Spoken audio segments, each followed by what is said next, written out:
Je suis Amandine Macaco, députée suppléante du Val-de-Marne et aujourd'hui je vous retrouve dans une nouvelle vidéo qui portera sur notre deuxième thème, le pouvoir exécutif. Alors le pouvoir exécutif, c'est deux acteurs et une institution. Nous avons la première personnalité, le président de la République. Le président de la République est élu pour 5 ans par les Français et l'actuel président de la République est Emmanuel Macron. Le président de la République est le chef de l'État. Il va exercer avec le Premier ministre et les ministres le pouvoir exécutif. Il veille par son arbitrage au respect de la Constitution et la Constitution est le texte le plus important et le plus élevé. C'est un ensemble de textes juridiques qui définit les différentes institutions composant l'État et qui va organiser leurs relations. Le président de la République, enfin, va assurer le fonctionnement normal des pouvoirs publics et assurer la continuité de l'État. La deuxième personnalité la plus importante est le Premier ministre. Il est le chef du gouvernement et l'actuel Premier ministre est Jean Castex. Il est nommé, c'est-à-dire choisi par le président de la République. Il exerce donc avec lui le pouvoir exécutif, mais le Premier ministre a également un autre pouvoir, c'est-à-dire qu'il va diriger l'action du gouvernement comme le prévoit l'article 21 de la Constitution.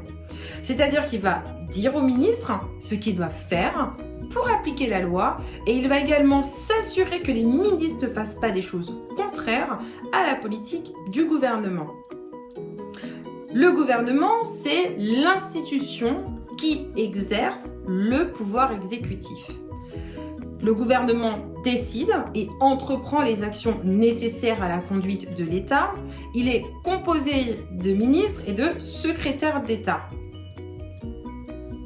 Ensuite, au niveau local, nous avons, au niveau donc, de la ville, la mairie. Et c'est ce qu'on appelle le pouvoir exécutif local. La mairie a pour mission de satisfaire les besoins quotidiens, c'est-à-dire les besoins de tous les jours de sa population, des habitants de la commune. La mairie a plusieurs attributions.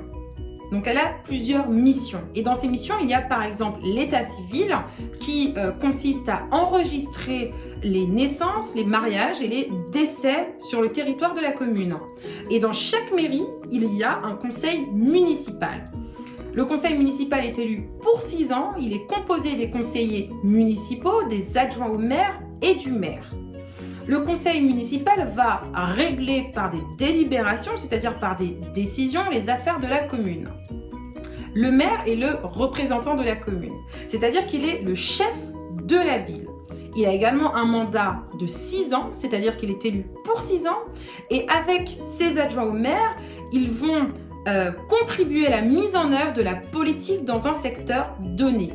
Et en fonction des communes, le nombre d'adjoints au maire est différent puisqu'il est fixé, c'est-à-dire qu'il est décidé par le conseil municipal.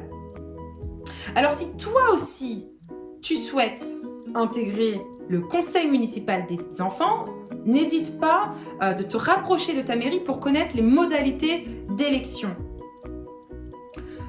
Le conseil municipal des enfants, il a pour objectif de t'initier à la démocratie et à la citoyenneté et de favoriser ta participation à la vie de la commune pour l'intérêt de tous, pour l'intérêt général. Et surtout de te faire t'exprimer dans le respect constant des autres. Le conseil municipal des enfants, c'est au minimum 6 membres ou 11 membres. Et pour ce faire, il faut être scolarisé dans une classe de CE2, CM1, CM2 ou 6e et habiter dans la ville. Et donc, les jeunes du conseil municipal sont élus la durée de l'année scolaire. Eh bien, c'est tout pour aujourd'hui. J'espère que cette deuxième vidéo t'aura plu et que tu vas très bientôt t'engager auprès de ta ville ou auprès du Parlement des enfants. À très bientôt!